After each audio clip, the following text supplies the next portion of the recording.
Good morning. This is the Blaine World podcast where conversations are worth hearing and seeing. You can watch us each week on Facebook, YouTube, and LinkedIn. You can also listen on Spotify, Apple Podcasts. And for more information about past episodes and future shows as well, you can visit our website, which is behind me, blainsworld.net. I'm your host, Blaine Greenfield, and I'm here coming to you from my Zoom studio in lovely downtown Fairview, North Carolina. Each week, we share positive news and information and uplifting stories about people and organizations in both Western North Carolina and throughout the country. And to that end, it's my pleasure to introduce Andy Tait, who's the Senior Forestry Director of EcoForesters, for being my guest today. Andy, you can feel free to wave to all your fans and friends who are watching this. Okay, give them a big wave. Hey, for everyone out there. Great. Thanks for having Okay, me here, Blaine. I great. appreciate it. Likewise, and thank you, Andy. Andy Tait has been EcoForesters Forestry Director since the beginning in 2015, overseeing all forestry projects. His passion is restoring and improving natural forests and all their benefits, wildlife, recreation, wood products, biodiversity, and making them more resilient to future challenges. So the first question, Andy, I always ask a guest, first time I meet them, is as a kid, you grew up where? I actually grew up in suburban Boston, Okay, in but suburban I've been, Boston, yeah. I assume, were there a lot of forests in suburban Boston? There were some, yeah. We had little woods in my backyard, um, but I never knew forestry could be a profession growing up in suburbia and then moving down to Western North Carolina 20 years ago. That's when I got my start in forestry and saw the incredible forest down here, and that really sparked my passion.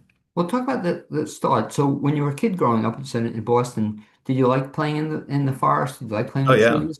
Yeah, that was my favorite thing. We had a little acre of woods out behind my house. There was conservation land, you know, probably at least, small plots, 10, 20 acres scattered around town. I could walk to and play in the woods, and that's where I'd go with my free time. I always loved being in the woods. Yep. Very cool. Were you folks into it also?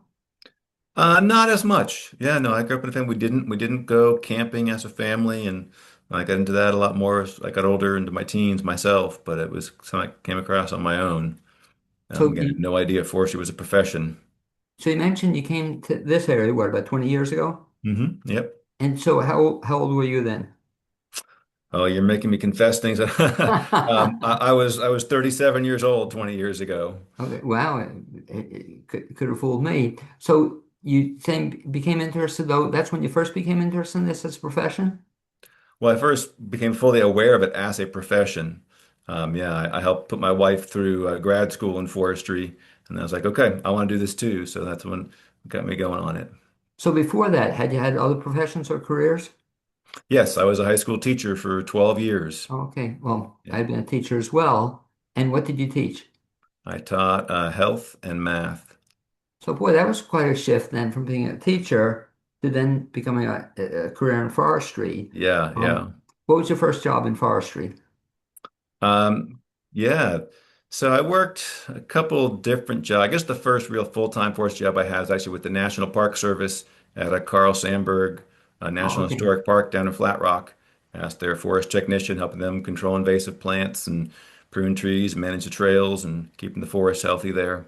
And very cool park. How long were you there? Just for a summer. Yeah, it was a summer job. Yeah. Okay. And then Yeah. when did you decide you wanted to make this a career or become a career for you? What was the Yeah, I first mean, I step? made that decision when I moved down here 20 years ago. And then the first full-time, like permanent job, I worked for the U.S. Forest Service for 6 years after that, primarily at the Southern Research Station, and a lot of time at Bent Creek Experimental Forest, helping out with forestry research and just learning a lot about the forests around here and how they could do to improve them. And what's So, interesting, you said your wife is in the profession also? yes, she is. What is her job, if I can ask? She works for the Nature Conservancy. Okay, so that's kind of cool that both of you were into it. Were you both always into it? Like when you were teaching high school, was she into Yeah, it? I mean, when I was teaching high school, and we taught high school together, actually, we would lead hiking trips on the weekends, at least a half dozen times, a couple times a year, we'd take kids out and go hiking and camping for the weekend. So we're always into the outdoors. And it was a small part of my job as a teacher, but never realized it could be like my main focus of my job, my career, Okay, and working so in the when you were in woods. high school or when you were teaching high school, were you involved in Boy Scouts or anything along those lines? Not directly was a teacher. No, it was just students at the school with like a weekend trips they could take. So talk about then the fact, because I don't know too much about it. I know nothing about it actually. Echo Forester. What is that? Yeah, so EcoForesters Eco, I'm is sorry. a professional nonprofit forestry organization, and we're dedicated to conserving and restoring our forests, both through doing active boots on the ground forest management work and also by doing educational events like this to help people learn more about why and how they should manage their forests to improve their forests and really make them more resilient and more diverse and healthy and better for wildlife, for everything from wildlife to wood to recreation to whatever you want to manage your forest for. There's work that we can do to improve our forests to really have quite a few challenges facing them. And So I'll get it right. Eco Forester. Eco, what's the name of the organization? eco-foresters. Forester. So is that a nonprofit?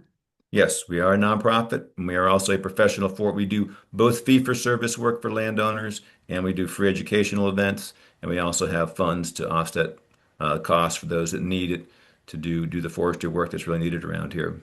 And so talk about the work you do. So it's a paid position. Do you work with volunteers also? We do some work with volunteers. We mostly work with landowners who want to improve their forest. We do everything from, a basic forestry consultation. We'll come out and just meet with them, do a quick walk and talk on their property with them to see what they got, point out any obvious opportunities they have to improve their forest or any obstacles, any forest health issues on their property that should be addressed.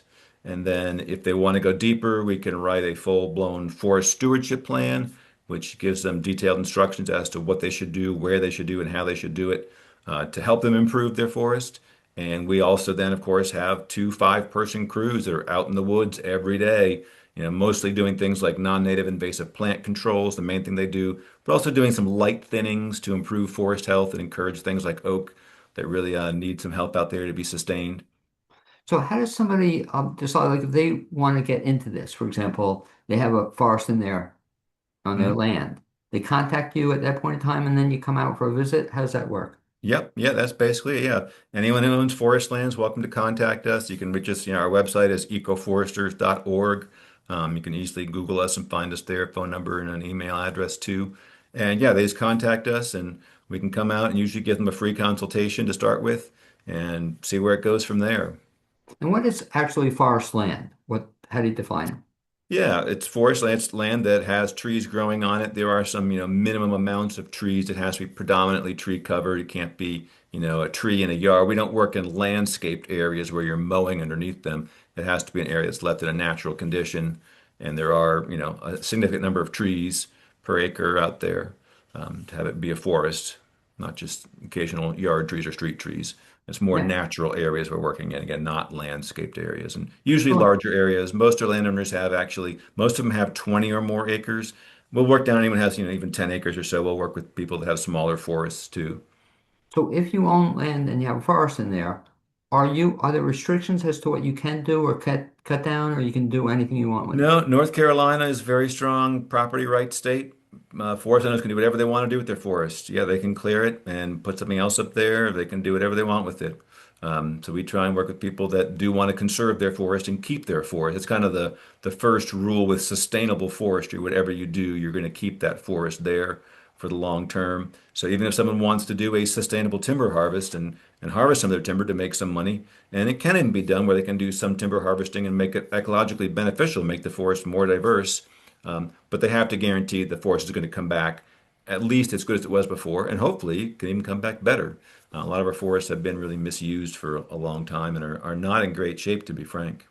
Well, that's what I was going to ask you. So if a developer, for example, owns land, that he or she can do anything they want with that land, or are there any restrictions? I mean, there are some restrictions in terms of what to have to get permits to develop land, but it's it depends where you are. The more rural places you are, there's far fewer restrictions on what you can do with things. But yeah, there are certain things that require permits, of course.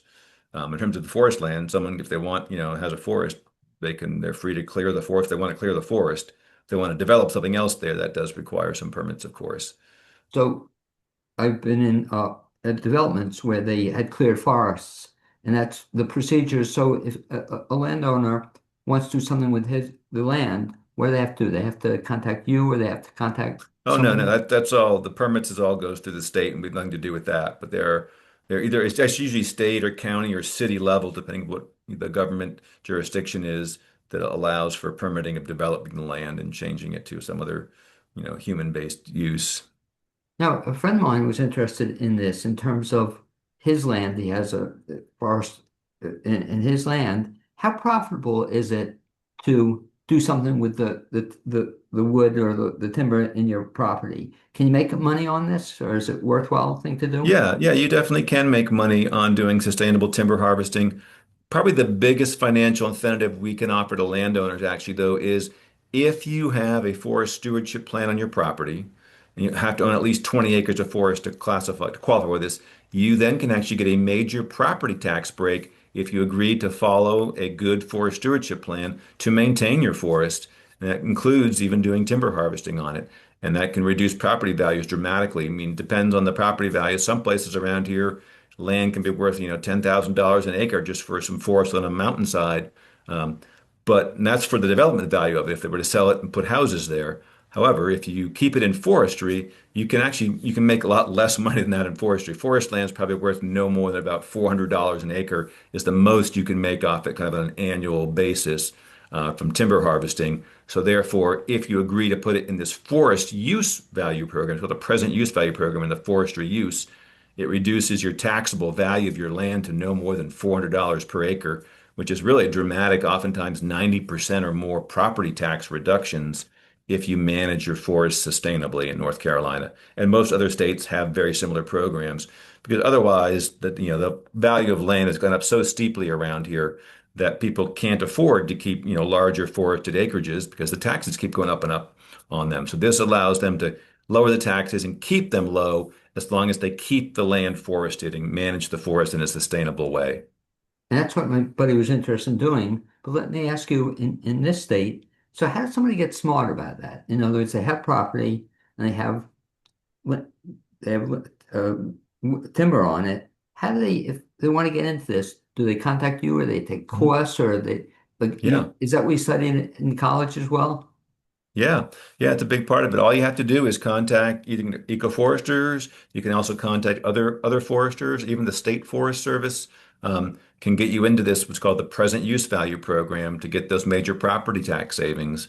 If you own at least 20 acres of forest, you just need to get a professional forester to help you out, write you a plan, and you have to agree to follow the plan to keep your forest in good shape going And forward. is this something you take a course on or you get help from you guys? I mean, no, it's a professional. You have to have a professional forester come in, or some landowners may know enough themselves, they might know how to do that. But the vast majority of them don't have a background in That's what I forestry, say. so you Or need a could you learn it? professional to help out. Could you learn it on YouTube? The No, no, I mean, Appalachian forestry is a wonderful thing, but it's also an incredibly complex thing. I mean, there are, over 100 different tree species around here, dozens of different forest types, with the mountains, all the changes you have and the variability. It's a very complex, topic. I'm still learning more. One thing I love about my job is I'm learning more every day. I go out in the woods, see something different. It's really dramatically diverse woods we have around here. The most diverse forests outside of the tropics are actually here in the Southern Appalachians. So this is a really rare area. There's the most salamanders anywhere in the world. The greatest diversity of salamanders is right here in the Southern Appalachians. Right now you've got incredible wildflower blooms going on. There's really very biodiverse, very rich natural area we live in. So in terms of your learning, what do you do? Do you still take courses or you Mhm. how do you pick up this knowledge? Yeah, yeah. So, I mean, there, as a professional forester, I'm required to take at least 10 hours of professional training every year, and I always do more than that. I'm always reading up more as things I see, finding out about things. Again, I find this is, it's my passion. So I'm always interested in reading more and learning more about forestry and trees around here and wildlife. There's so many different things. I've learned a lot about carbon in the past, 5, 10 years has been really a booming topic in forestry is, carbon sequestration. And then, of course, responding to Helene has really dominated my work and all forestry work around here for the past, what's it been, 18 months or so. And to be honest, that probably will dominate the forest work around here for the next possibly 10 years or so. I mean, it's going to be a long-term recovery for our forests around here to come back from that natural disaster.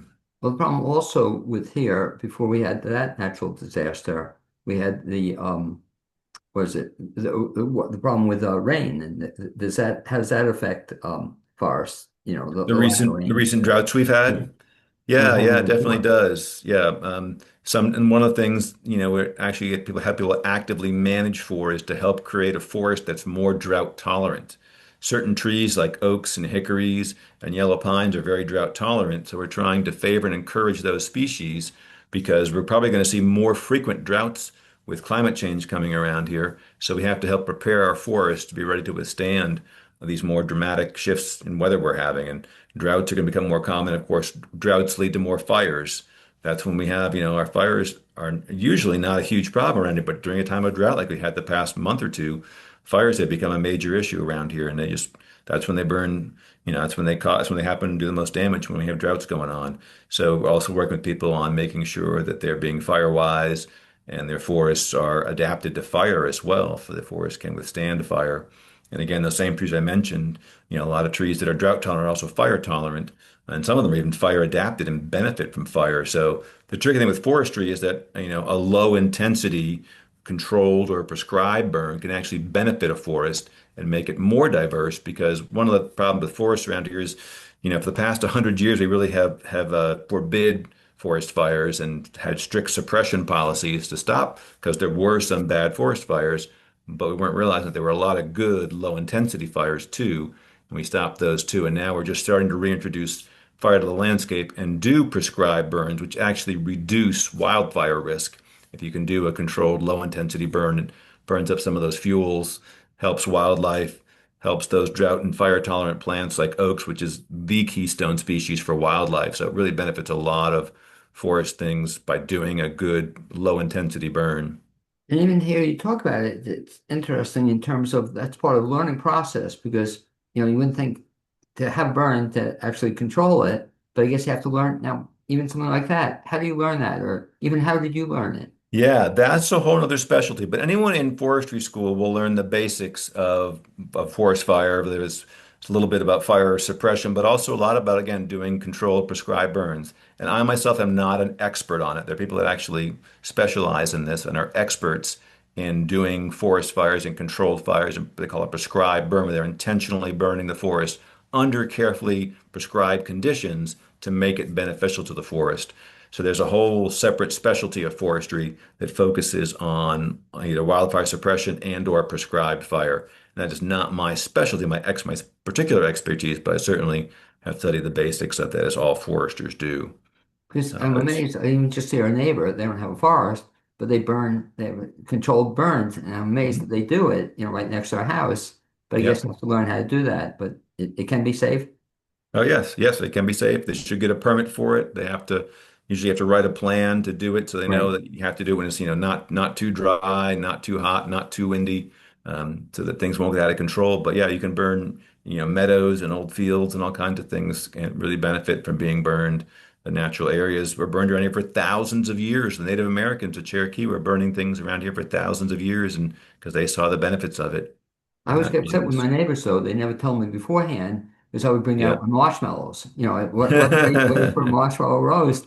They're Yeah. doing, for hours, but apparently they know what they're doing. Talk to me about something, if you would, else, Tim. You mentioned to me off the air, I'm sorry, Andy, that you mentioned the timber loss prevention hmm project. What's that all about? Yeah. Yeah, so there's been a lot of programs post-Helene to help forest landowners recover from the hurricane. And the latest one is called the Timber Loss Relief Program. It's being run by the North Carolina Forest Service with federal money.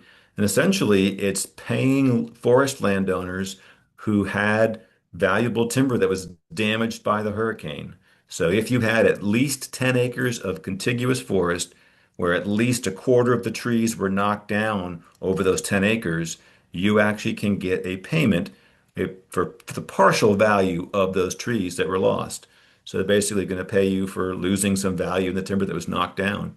Again, you have to contact either the State Forest Service or a consulting forester like myself, and they can come out and do the assessment for you. There is some paperwork to fill out, but there is potential to get compensation. And then my hope is that people will take that money from damaged forest and reinvest it into helping their forests recover from Helene, because the forests are going to need some help to come back from Helene, for sure. That must have been something also you learned somewhere in school. I always wonder about how do you even count the number of trees in a forest? Is that something Yeah, you yeah. learned in school or do you Yes. Oh, estimate yeah, it? very much so. Yeah, you obviously can't count every tree. You do sampling and you use Right. statistics. So you go in there and there's a set method for how many sample plots where you usually set up like, it's like about a 1/10 acre plot where you sample all the trees in that 1/10 of an acre and you do a certain number of those plots randomly spaced across the forest, and then you extrapolate that to the whole forested acreage to get an estimate of the trees and damage out there. And that's why you have to get a registered forester who knows how to do this process and get an estimate for how much timber was damaged on the property. And then they can get partial compensation for that loss of the timber value. Now you also do a lot of partnerships with other organizations as Hmm. well, because I noticed you work with you work with what are some of the other organizations you work with in this area? Yeah, you mentioned the Arboretum. We just did a big forest recovery plan for the Arboretum, the North Carolina Arboretum here in Asheville. They were, hit really hard by Hurricane Helene. I think it was, 50 or 60 acres of forest were damaged there, and it's mostly the areas from the gate to the main buildings that are the heaviestly used area. So they're trying to do what they can to help recover. They've done a tremendous job. Had FEMA contractors come in and clear a lot of the downed wood out of their forests. But there's still areas now that were treated that are now much more open. And we did a plan for them to basically look at the silver linings here, and that there used to be 100 years ago forests that were much more open. There were much sparser trees, and that's because fire was going through them regularly and keeping them open, killing the little trees. The big trees survived. And now there's some areas where Helene has done that. It's knocked down some trees and opened up some areas. And we're actually going to look at maintaining these areas in a more open state. That's a very different forest structure that is not as common anymore as it used to be. And it's really good for wildlife. Birds love it. They can fly through it a lot more easily. It's a lot more sun on the forest floor, so you're getting a lot more grasses and wildflowers. That brings in the insects, the pollinators to come in. And it's the insects that, again, the birds are after. And it just creates that fresh new regrowth coming up that actually is far more palatable to wildlife. So everything from deers to bears to birds are all going into these areas more frequently and like having that diversity of kind of forest types or natural communities. So they have, a dense, mature forest, and they have some more open areas where it's more like a clearing in the woods, and other areas are open woodlands where there's scattered trees, and other areas where there's small. There's going to be lots of areas coming up soon after Helene where they're now going to be lots of young, small, new trees coming up, and that's also a very different forest structure. Having a young forest in place of small, dense shrub thicket of trees that wildlife really like to use that to hide in and get cover in. And it's a whole different forest type. So the different forest structures, whether again a dense, mature forest or a young, very small, dense forest, or an open woodland that's much open that you can easily, animals can easily move through, all those different forest structures really help increase the diversity of wildlife as well.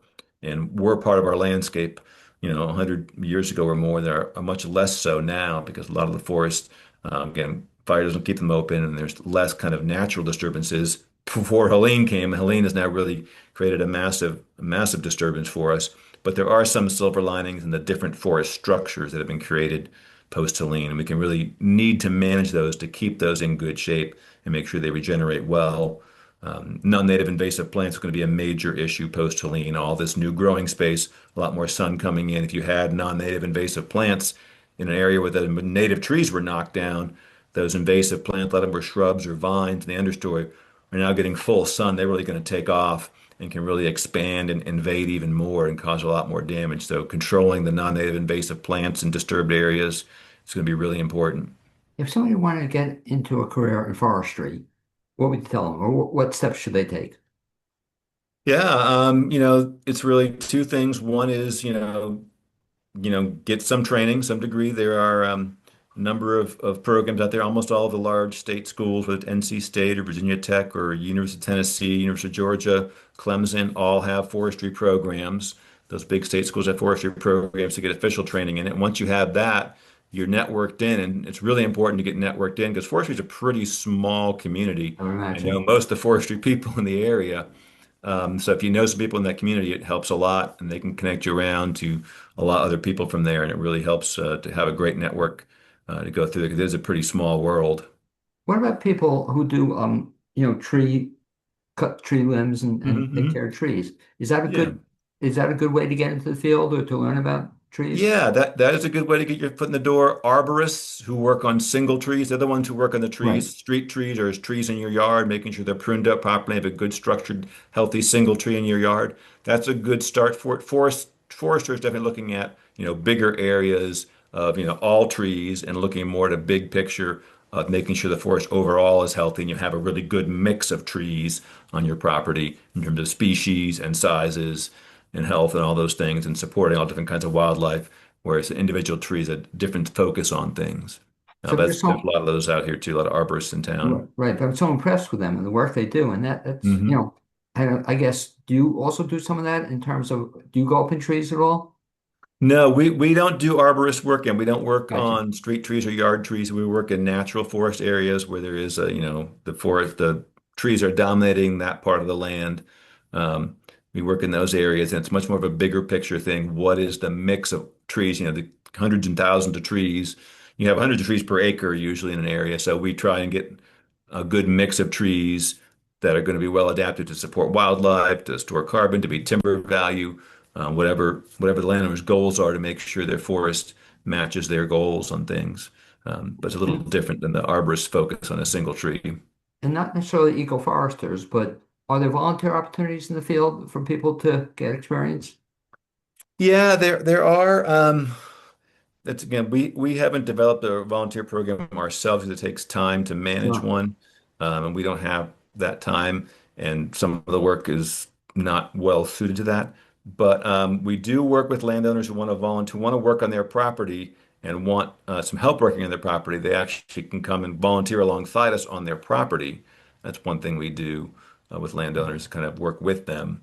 But there are a number of organizations in town that do volunteer work. I mean, I'm even aware, like even like the National Forest Service, the U.S. Forest Service has some volunteer groups that do mostly things like trail maintenance. There's, Carolina Mountain Club, the Pisgah Conservancy, a number of groups that do volunteer work on national forest lands. So that's a common one to work with. And a lot of the land trusts, we also work with all the land trusts around here, with Southern Appalachian Highlands Conservancy, Conserving Carolina, Foothills Conservancy are the three main ones in this area. We work with all of them, helping them to man. They've, permanently protected, tens of thousands, if not hundreds of thousands of acres of forest have been protected by them, and we help them to manage those forest lands and keep them in good shape so they'll be You around forever. mentioned some good ideas there in terms of if anybody's interested in the field or they're younger, what a great way to volunteer in that kind of program to just see what it's about or if you like it or not. Um, Hmm. Andy, if you would one last time, if folks want to get in touch with eco-foresters, best bet is to do what? Go on the web and just search for EcoForesters or ecoforesters.org is our website. If you want to give us our phone number is 828-6, I don't remember the phone number, top of my head, 684-64842, I think. I'm not sure on that. Check on the website or info@ecoforesters.org is our general, question email address that we can get forwarded to the right person. We can get back to you from just an email. But we're online. You can easily find us online, and we service all of Western North Carolina pretty much, and we'd be happy to come out and help people with their forests And now, of course, and you're get on started. Blaine's World, so now you made the big time on this podcast. So thank you for being my guest. I also like to thank my producer, Cappy Tossetti, and thank you for all you do for our forests in Western North Carolina, Andy. Nice meeting you. Yeah, thanks for having me here. If anyone has questions on how to deal with all this Helene damage to forests, please reach out to us. That's what we're focusing on right now is making sure the forests recover well. Sounds like a plan.